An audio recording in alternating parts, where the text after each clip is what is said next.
Yeah, we might have got a stimulus check, but that's fucking marketing. Ah! As long as you're running around here bragging about your part in this so-called American democracy, then you will always be looked down upon as a chump by the white man. In this conversation around Black conservatism and the things that drive Black people to have conservative thoughts, frameworks, ideologies. Let me just go to a random clip. Vested in by others. I agree with we you. are not all That's my equal question in of our resilience. trauma. Are we resilient? We can't say because it is a false equivalency. I believe When I watched this video, my blood boiled. I thought of so many different things. Let's situate it where I am as a person. I consider myself a Black American and a Jamaican American. I was born in the US, but both of my parents and all of their generation immigrated to the US, growing up with a Jamaican family in Ohio, in a predominantly Black part of the city, around other Black folks. And a lot of my experience is about towing the line between both of these cultures, trying to understand where my intersectionality is, trying to understand the ways that I've been policed or socialized or judged or pushed aside by either side of the aisle, including Black folks, Jamaican folks, white folks. And when I say Black people, I do mean Black Americans, and I also mean folks across the diaspora. But I'm going to be trying to use terms that can clarify this throughout the video. And essentially, this video from Jubilee is an hour and a half of Amanda Seales debating various folks on Black economics, on Black crime, on whether or not we're degrading ourselves in our own culture, whether or not we're overemphasizing the impacts and traumas of slavery, whether or not us as a lazy culture deserves to demand reparations. I've also had various debates in my life that kind of teeter into this territory. So in this video, I want to talk about what I think of Jubilee. I want to talk about my different takes based on the things that I've seen in the video. I want to talk about what my own context and frame of reference is, because I think it's helpful to understand the Black experience when it's couched within a certain kind of diasporic reality. Whether or not I think these Jubilee videos are useful and why they are or aren't useful. It's a difficult question for me to answer, because when I really think about the internet, content creation, propaganda, all of the different niches, the ways that conservative or not conservative ideology can be repackaged as content and then be a legitimate form of propaganda or radicalization for people, I think we're at a scary and weird time in the internet. And I do agree with a lot of the criticisms of Jubilee that it's not healthy, transparent, or world building to platform people with extremely vitriolic and harmful ideologies under the guise of showing conscious conversation. I think Nazis should be punched. I think fascists should be punched. I think we should go where they go. And so the idea of creating a program where people are forced to sit in front of each other and then it's platformed in order to get more clicks and views because there's a certain kind of sensationalism to each of these episodes. I think it's strange to monetize the spectaclism behind debate when we're in a period of very ever-present rising fascism, where the internet teaches us to kind of do the opposite of debate. And this is a complicated thing. It's based on how you engage with things online. It's based on how you create things for the internet. It's based on how you consume things for the internet. It's also based on whether or not you debate and talk about these things in your normal life. So for the average person kind of going to the internet who might not have an extremely politicized social life, what does it mean that their avenue for discourse or debate is either social media platforms or a platform like Jubilee? And the fact that we're there as a culture, as a society, is very troubling to me. There's a lot of things that it makes me worried about. And I just think the smugness on a lot of these conservatives' faces in these videos, it's just kind of weird. And you know who helped her? White people. You know who helped her? They were on the Underground Railroad. Come on in. No, come on you know in. who helped? Is there a better version of something like Jubilee? I mean, I like that there's secondary accounts where the people that were debating, the X amount of people in the room, could unpack more of that debate and discourse. I don't believe in debating my humanity. And I write a lot about this in my book, which came out a few years ago, When They Tell You to Be Good. And if I can remember to reference a section or two in this that I am going to talk about in this video, I will. I grew up in Cleveland, in the predominantly Black side of the city, but also growing up, I grew up visiting Jamaica a lot. Like the first time I ever went there, I stayed for 2 years and I went to school in Jamaica for 2 years. I got teased and bullied for being an American when I was there. I also got super exposed to the the poverty or the different levels of poverty there that looked very different than what the US looked like. I remember being little and my sister's teeth kind of crumbling in her mouth because I remember healthcare wasn't that great. Her family was poor. But I remember at a very early age understanding economic difference and then also on some very real level understanding like, okay, I'm being teased because I sound different. And then in the 2 years that I was in Jamaica, I learned patois. And then I came back to the US for first grade. And because no one understood me in my classes, I had to go through speech therapy. And then I started speaking American English again. Then that created this strange dynamic where I immigrated at an early age. There are flashes of things that I remember about being different or trying to assimilate. I also don't fully remember much about coming back to the US. I do remember going to speech therapy. And I think my constant visits back to the island gave me a different perspective. Like I remember going to Jamaica and being so used to so many of the things there and then coming back after summer break and my classmates asking me things like, oh, are there lions in Jamaica? Are there tigers? And mind you, these are all Black people. So I'm coming back from this island and I understand my family's context. I understand that kids in my class don't understand patois. There's these pieces of ignorance that people have towards my culture, but my culture isn't that far off from Black culture in certain ways. I grew up visiting Jamaica a lot of my summers. I grew up going back and being teased or not feeling Jamaican enough and then having my family in the US express a certain kind of Jamaicanness, but me not being able to access that. I also went to school, and because my family immigrated to the US and because my family had been so poor, for my mom pushing me and my brother to be good in school, to caring about school, obsessing about our grades was such a huge part of my upbringing. As long as you're running around here bragging about your part in this so-called American democracy, then you will always be looked down upon as a chump by the white man. You never will be given recognition nor respect. Your problem will continue to go unsolved, and we'll still be in the same rut or ditch 1,000 years from now that we're in right now. Miss Virgie, please, ma'am. We all done come here to wish you many happy returns. That's it, many happy returns of the day. And we all done made you $1. Here it is. Miss Virgie, there was more I had to say, but I forgot it. You said everything, Sally Ann. Don't you worry. Come down here. I'll see you later, and I'll save you some cake. I think this is one of the things that kind of couched a lot of my upbringing in different kinds of anti-Blackness. I mean, did it help that my mother moved to a rough neighborhood and like growing up in Jamaica is dangerous, you're poor. And so I think some of that protectiveness came forward in my upbringing. And so that looked like you shouldn't be playing with these other kids in the rough neighborhood, or like you shouldn't be outside past a certain hour. I don't want you running around with all the different kinds of kids, feeling protective, like not wanting me to go to other kids' houses after school or needing to know who I was hanging out with and who the parents were. And in retrospect, I understand a lot of these things, but a lot of it was kind of couched in the don't hang out with these nigglets in the neighborhood is like basically what it came up as. And that was something that I heard a lot growing up. And it was also mingled with not being a tough enough Black boy in social settings. Like I was a softer kind of kid. I loved reading. I wasn't very tough. I didn't like sports. I wasn't into athletics.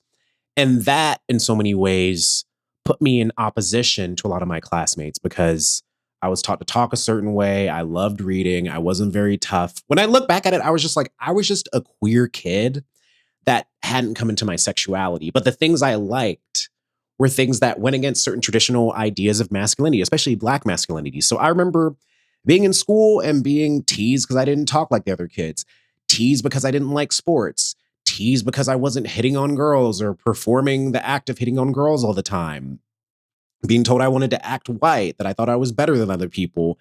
And this was all complicated because it's the jumble of coming from a Jamaican family, there being some anti-xenophobia in the Black community, but also some anti-Blackness in the Caribbean and an immigrant community, but then also having my Blackness policed by other kids in my class who told me that I wanted to act white, but then talking a certain way was how I got approval or praise from my parents, having good grades, not being like the other kids in your grade.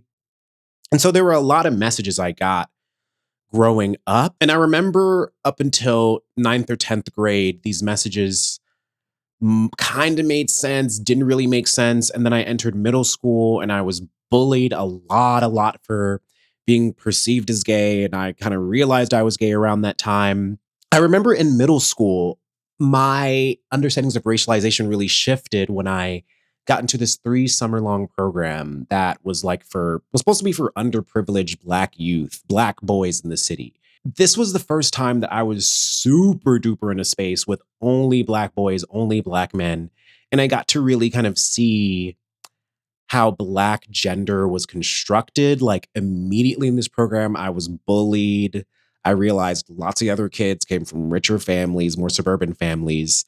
And even the adults in the program would either witness me being bullied because I wasn't tough enough or because I wasn't Black enough, or they'd make snide remarks and kind of say, like, I remember there was this one time where it's a very simple memory, but it jumps out at me so much. I remember it was like the second summer of this program. I'd gone through hell, been bullied in front of adults. Adults wouldn't say nothing or snicker, blah, blah, blah. But I remember my second summer of this program. And I remember we had this elective, and at the end of one of the classes, they wanted us to take pictures. And I remember they wanted us to do the Black Power fist. And I remember I held my fist up in a way that looked effeminate to one of the adults taking the photo. And the guy pointed at me and he said, "Oh, you need to go to the back of the photo. You don't know how to do this right." And it's very small, but it's moments like that where, because of some part of your diasporic experience, you don't feel accepted by a certain community. And so you learn to expect that rejection, or you learn to see it as something that is inherent to a community. And granted, all of this is complicated because I now look back at that age and I realize I was both just being myself, and I was both reacting to some of the mistreatment that I felt that I was facing, either by some people in my family, some people in the Caribbean diaspora, and some people who were Black Americans in the US. And this created a very complicated storm in me where I didn't like being bullied. I did learn to defend myself. Some of defending myself was sometimes mimicking some of the anti-Black sentiments that I got from my family. And essentially, because of some of the bullying, I internalized some of the anti-Blackness. And I think it was this program where it really kind of hit its head because I felt isolated. I didn't have many adults that I felt like I could trust or talk to. And it was Black boys, Black kids telling me I wasn't good enough, that I was weird, that I was a freak, that I was gay, all these other things. And that program was hell. I ended up kind of making it through it, surviving. And I would say high school is really when my own understanding of my Blackness began to take shape differently. I started to make more friends with the weird Black kids in my grade, the kids that listened to Suicide Silence and screamo music and grunge music and Muse and punk. So I became friends with the weird Black kids, the queers. I also started to step into my own sense of humor, and I started to realize oh, in Black culture in the US, teasing isn't good, but it is kind of a way to socially measure other people. It's like a test. And I think when I really started standing up for myself and cracking jokes back and kind of learning how to be funny, oh, this is a push and pull that's in the Black experience that I didn't really understand how to grapple with before. And so that was kind of a big lesson. And then I also think in high school, I started to get a little bit more radicalized. I had a teacher that taught us a lot about socialism and communism. And I started to understand that we are propagandized certain histories. And maybe I'd been propagandized a certain version of Blackness. And then the other big thing that kind of shifted my experience around this time is having a father who was incarcerated. My stepfather was undocumented and ended up being incarcerated and then deported my senior year. And so these classmates that my mom had told me, these are some of the bad kids and you can't hang out with them or don't get too close to them or blah, blah, blah. I started realizing I got classmates who got dads and family members and uncles in jail or prison. I have a dad in prison. And so the institutional obstacles to us having less trauma in our lives, like white supremacy, like the police, like the carceral state. When I was during my traveling, that nations look, African nations and Asian nations and Latin American nations look very hypocritical when they stand up in the United Nations condemning the racist practices of South Africa and that which is practiced by Portugal and Angola, and saying nothing in the UN about the racist practices that are manifest every day against Negroes in this society. Even in South Africa, those Africans aren't faced with bayonets and aren't faced with police dogs. I would be not a man. If I was in a position to bring it in front of the United Nations and didn't do so, I would. So I'm editing this video right now, and I really need to dig more into this point because this is one of the core kind of dilemmas in the diaspora wars, and I really want to fixate on it. Raising a child of immigrants in the US, but teaching them to situate themselves outside of the experiences of Blackness, and then that subconsciously or consciously leading to that child of immigrants seeing themselves as more special, more different, couched in a different context that can lead them to more success. It literally is a replication of how whiteness wants us to assimilate. And this is complicated for me because growing up queer, it's like these things were so combative towards each other. And I was navigating my own feelings and then trying to learn from my parents and then also trying to learn from the kids in my classroom. I wasn't given a very strong vision of Blackness that was couched in intersectionality. It was always like, you're one of the good Blacks or the bad Blacks. You're one of the good child of immigrants or the bad child of immigrants. And there were people in my family that exhibited either. Like, there's been people in my family that were around my age, been in and out of jail, drugs, whatever. I was taught to find pride in the fact that I was different than the other kids around me.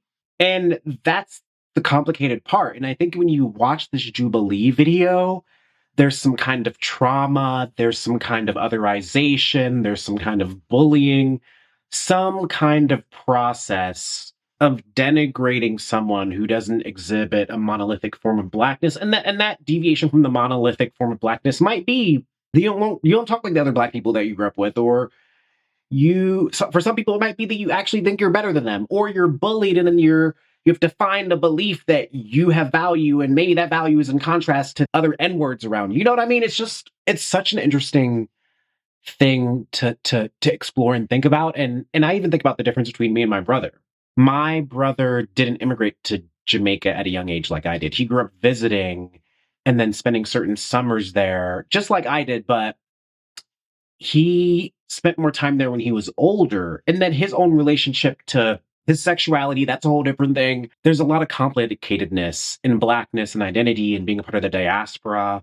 And I really hope people understand these complexities when they're engaging in conversations around this, because hierarchy is a fucking tool of colonization and white supremacy. And whether or not that hierarchy is assimilating you towards a certain life path and trajectory that gets you out of the hood, or it's assimilating you into whiteness and the belief that some Blacks just don't know how to get shit right, we have a deeper goal. And that deeper goal should be Black liberation. So I just wanted to put that in there. Yeah. I went to a high school where every single day you had to walk through metal detectors. We had security officers. And so there's a certain kind of treatment of Blackness that I began to see on not only like a white institutional level, but how Black people treat and police other Black people, and how this was something that I and my classmates were experiencing as Black youth. And I couldn't really separate myself from their experiences. This is also the time when Obama becomes elected. My mother becomes a citizen around that time because she feels pride in what the US is doing and how there's the first Black president. I start college eventually, and college was really when I began to kind of really awaken to my Blackness.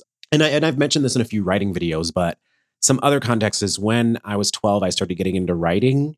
And from age 12 to 20, all of the fiction I wrote, basically most of it, 80% of it, was white characters, because it was a lot of the books that I had access to growing up.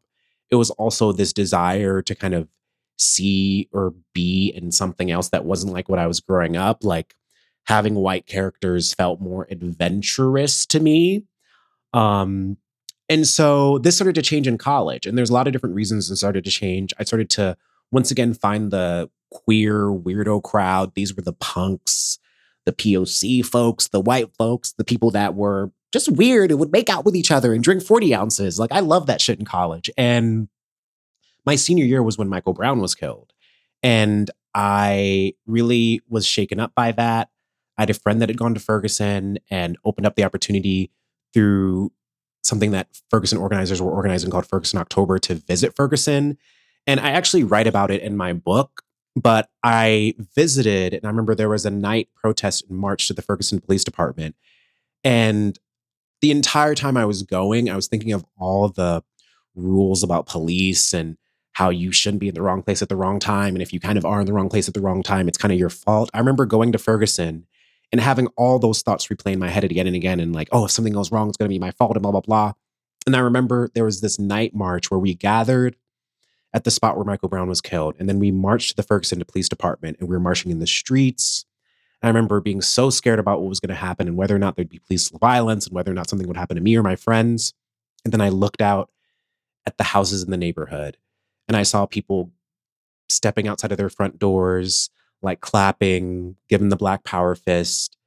And I started to remember, like, oh, I've been watching live streams and these neighborhoods have been tear gassed and terrorized and people have been brutalized here. And for them, this is people showing up for them.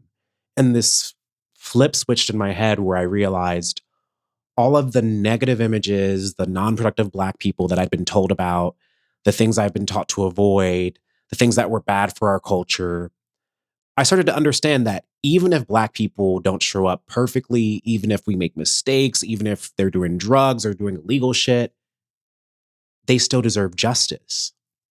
And when we put conditions on Black humanity, we also put conditions on the kinds of Black people that deserve justice.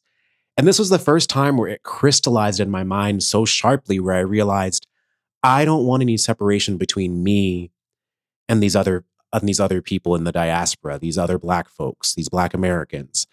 I want to be in a lineage of fighting with and for them.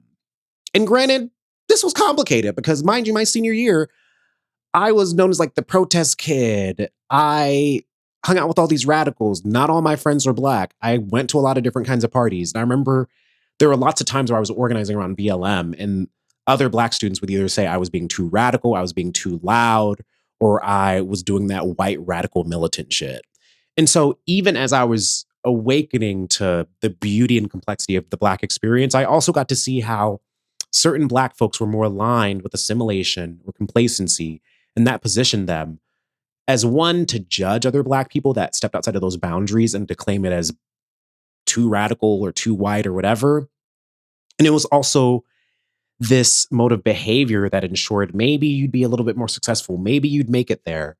And that process of assimilation I could understand because I'd been coached in it. I'd been coached not to hang out with the kids in my neighborhood. I'd been coached to have better grades. I've been coached to speak a different way. And I look back and I'm like, what was I socialized into? What was I naturally? And then also, what did I learn? What was I learning against? And it's so interesting because I grew up in Black communities, but I also grew up in hyper-police Black communities. Even the schools, in high school, we had to wear uniforms. And if you didn't wear it, they treat you like you were in fucking jail. And find it interesting when there's these debates around whether or not Black people are trying hard enough or what we need to do to upgrade our culture, because I look at how reform has attempted to help Black culture and push us towards a better position under capitalism and imperialism.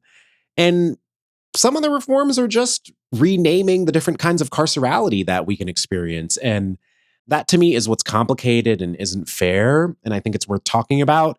And that was something that I even had to reach and get to within the Black experience. When my stepdad went to prison, I kept thinking, I thought growing up, bad people go to jail. Like, that's what I was told. Like, if you're in the wrong place at the wrong time, you go to jail. So then this person who's been helping raise me, who drove me to bookstores and all these other things, they're bad. But my family didn't treat it that way. A lot of these isms that were internalized, to some degree, I had to work through them on my own, or I had to work through them finding spaces within Blackness that could understand or hold the complexity of what I felt like I was. And not to say that other Black people aren't complex, but there is a lot of policing in how we understand and navigate Blackness. And then lastly, I want to talk through some takes that watching the Jubilee video and watching the FT Signifiers video kind of made me think of. It's important for diasporic immigrants to understand the Black experience and vice versa. I think growing up, having a Jamaican family that didn't have many deep social relationships with Black Americans, that allowed a lot of anti-Blackness to feel reasonable or comfortable. This isn't to say that no one in my family had Black friends or Black community, but when I think about how immigration and then wanting to protect and insulate a culture leads you to like hang out with your community and your people, it did make it difficult for my family to really have a deeper understanding of the Black experience at times. Granted, I can't speak for everything that my family believes, but this is what I felt growing up. The space to understand each other was much different for my family because they hadn't gone through mass amounts of schooling in the US. They weren't living under the institutions that were raising young people in the US and could mistreat them or tell them they were or weren't worth something. And I was. But as I was going through those experiences, I was also being otherized by my classmates, told that I was different, that I was too gay, that I wasn't worthy enough. And so for me growing up, I didn't really have many people I could talk to about what does it mean to be in between or to be not accepted by one or the other or to feel like you're not enough of one or the other thing. And I think that confusion made it hard at times for me to connect to either culture. And then we're not even talking about the queer shit, like that me as I am, and then adding on the queer stuff and then adding all the politics. And so I do think there needs to be this deeper diasporic understanding across in the relationship between Black Americans and other Black folks in the diaspora. And this leads me to my second point. Trauma is not an excuse for anti-Blackness. Trauma is an excuse for anti-Blackness. And I think this can be said for Black people, and this can also be said for other folks in the diaspora. I believe my family's trauma in Jamaica led them to immigrate and led to them having certain survival tactics or ideas that made it incompatible with fully or more deeply enmeshing with Black culture. And then I look at Black culture and I see how Black trauma leads Black people to police each other, to think that there's a certain social way that we have to show up in order to be accepted. And also, trauma can lead Black Americans to be xenophobic against immigrants, POC immigrants, Black immigrants. And this is something that I am particularly interested in. And I'm going to mention two different scenarios that kind of highlight this to me. One scenario is a couple of years ago, I was doing a residency. And I remember at this residency, I ended up talking to my best friend. Me and my best friend met in high school. She's Black American. We've gone through a lot of different things together. Amazing person. We don't see eye to eye on everything politically, but we generally align. And I remember we were at this residency I was doing, and we were talking about, I think, the first Trump administration, because at this time it was like 2022. Context, my best friend was married to a guy from India. And that guy had a lot of anti-Blackness, and that came up in a lot of different ways throughout their relationship. At this time in 2022, that was her ex. And we were having this conversation, and she was basically saying, oh yeah, the last Trump administration wasn't that bad because Black people got a break, and it was just immigrants he was going after. It was Mexicans and Latinx folks. And I basically said, okay, like, you don't like immigration? You don't think we should have, what do you think about borders? Like, do you think Trump was right about how he treated immigrants? Like, I come from an immigrant family. What do you think about, like, what do you actually think about immigration? Just say what you're trying to say. And we ended up getting into this long, extensive conversation where they were talking about how they didn't like when people come to this country and then they treat Black people like crap and how it's this whole pattern, it's a thing. And I was saying, yeah, that's wrong, but you're also kind of reinforcing white supremacist ideologies by saying you think we should have stronger borders, you think there should be a restricted number on who can come in. And we ended up going through this whole long, complicated debate. And eventually we got to the point where she basically distilled what she thought down to, I don't like when immigrants come here and they place themselves in a hierarchy above Black Americans and mistreat us. I think it's wrong. It's fucked up. And when we got to that point where I was able to understand that was the core of what she was saying, and I got to say, I get that end point. What you were saying earlier was xenophobic. If you say things that if a white supremacist said it, it would be white supremacist, that is a problem. That is a problem. And I had to be clear, like, I come from immigrants. And so when you say things like that, I know and understand you're talking about people that are like people in my family. And that was a really interesting discussion because the beginning of it was couched in when other people were being targeted, it was easier for Black people. which I fully push back against. I mean, the first Trump administration was not fucking easy for Black people. Yeah, we might have got a stimulus check, but that's fucking marketing. Ah! Yeah. The other situation I want to bring up, let's fast forward to 2023. This is about a year later. I'm in New York City. I'm going out with a bunch of friends. We're hanging out in the Lower East Side. I remember we went to this costume shop. All the people that I was hanging out with were Black Americans on some level. My friend who's Black American, who's been born here, has that experience, came out with I think it was like a wrap that looks like very much like some kind of traditional like African print.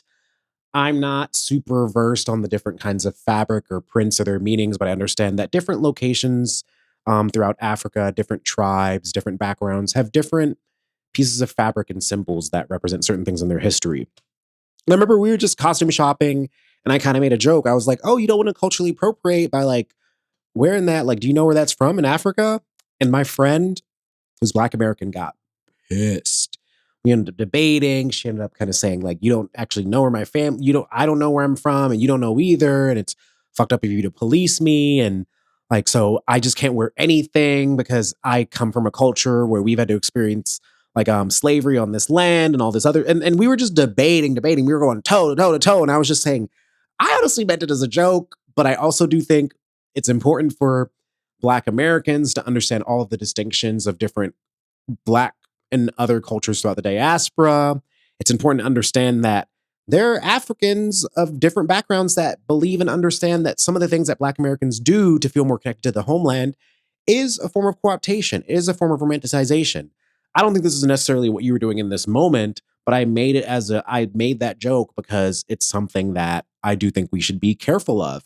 And we debated and we debated and debated. And I think we got onto the same page eventually, but it was one of those exhausting things where I realized that she was reacting to this very real policing that can happen of Black Americans when they want to explore aspects of the homeland or of African culture. And I do think there is a very rich and robust and interesting debate around, is there a homeland? Is there a possibility to return? What is Black American culture? How connected is it to African culture? What are the ways that we differ from each other? What are the ways that we relate? Is it as complicated of a topic as we make it out to be? Is it not?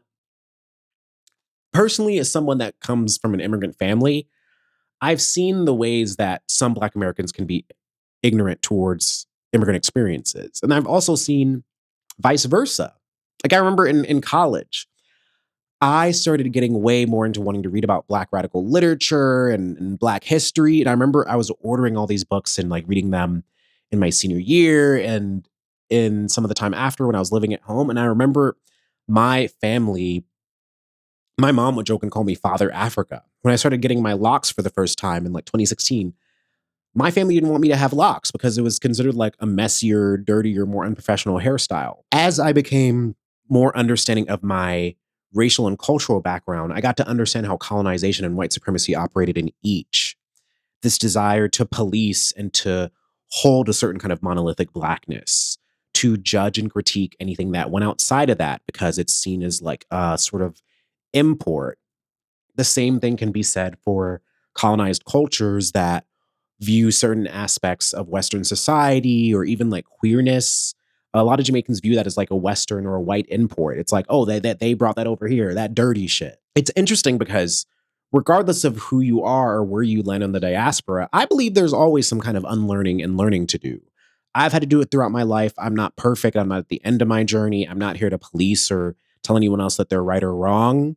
My experience being the child of immigrants and also understanding myself as a Black body, understanding my Blackness, understanding the intersectionality of those things, it's a big part of why I'm radicalized in the way that I am. Growing up and seeing how my family degraded Black folks that were being criminalized in ways that my family would eventually be criminalized. Growing up and experiencing visiting a prison, the humiliation of that, the confusion, the stigma, how so much of that is also related in the Black experience. Coming from an immigrant family, having dealt with deportation and immigration in my family's past, and seeing how anti-Blackness and colonization works in both of my cultural backgrounds, it's made me more of an abolitionist, and it's made me less indebted to the American project in a way that I feel is different than certain Black people that I know who are more progressive, who are Democrat, but don't consider themselves radical or militant. Election seasons, like 2024's presidential election was such an interesting time for me because I was making media. I was talking about hating Kamala Harris as like a figure, as like a representation of Black carcerality. My family coming here for the American dream and then me having to survive or work through the American nightmare removes a lot of the illusions around needing a weaker adversary, choosing the lesser evil. Like, I don't really believe in any of that shit. I think both of my cultural backgrounds have been ran through via colonization. And the ultimate goal that we should be reaching towards is being ungovernable, is establishing a prefigurative politic that can help us build the systems of care and self-defense that we need through this current rising fascism and beyond it.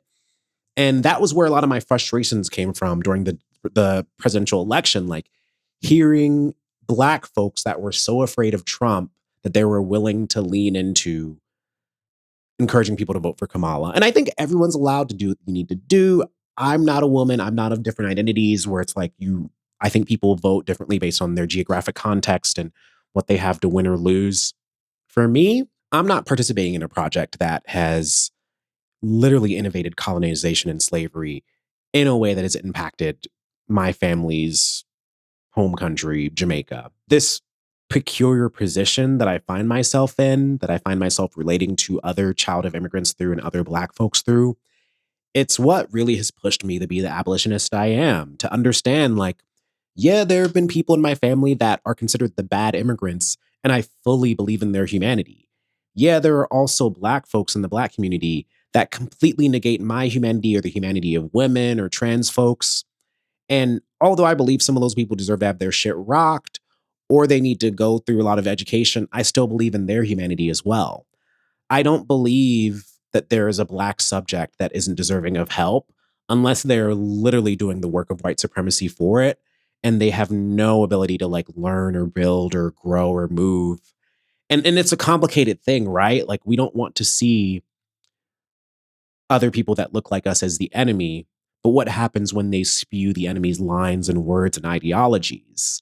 And how do we find a way to unpack the complexities and the contradictions of how we've been subjugated and how some of us have learned to believe in our own subjugation. We've learned to believe it's there because of some racialized flaw that we have. And this is where I think the work of having these diasporic conversations really begins to matter.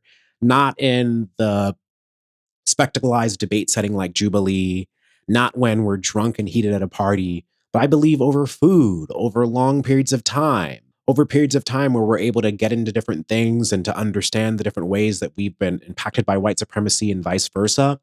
One of my best friends that I met in New York is a Jamaican writer that moved to the US and started to understand herself as a Black body here and as a Jamaican body still, but elsewhere and in Jamaica. And it's this understanding of ourselves through time, space, and geography that I think is what can help liberate us. We have to be more and understand ourselves beyond what white supremacy has done to us, but we also have to clearly be able to name who our enemy is and understand that when we spew the facts and ideologies and talking points of white supremacy, we do the work of white supremacy for it. And I think there are ways that Black people do that. I think there are ways that are immigrants in the diaspora do that. And I think those are the things that we need to talk through. And so this Jubilee debate is a really sharp example of a lot of these things. Do I think platforms like Jubilee have the best understanding of how to handle this? Do I think the spectacle around it is the best place for people to be navigating these discourses or conversations? I don't. And so I hope that we as Black people can continue to build platforms where these conversations can happen and more things are possible. And I want to plug it because it is a really important project of mine. I have a podcast where a lot of these things are explored in various capacities and ways. It's called the Dugout of Black Anarchists podcast. And over the 2 years of doing it, we've interviewed Black Panthers. We've interviewed folks from other countries that consider themselves anarchists, but aren't necessarily Black American, but they're Sudanese or British or etc. I view this podcast as a living archive of the different ways that Blackness can show up, the ways that we can protect each other, the ways that we can really fight imperialism and colonization and white supremacy. And so if you're interested in that podcast, I'm going to put a few key episodes that I think really serve as like companion pieces to this video. And let me know what you think in the comments. Have you seen the Jubilee video with Amanda Seales? Did you see FD Signifier's video? Have you found yourself at an interesting place debating with other Black folks or other people in diaspora about Blackness, about racialization, what we need to do to help and protect ourselves, whether or not we're victims of white supremacy or victims of our own culture of failure? How do you navigate these discussions in your life? Let me know in the comments, and I'll see you next time.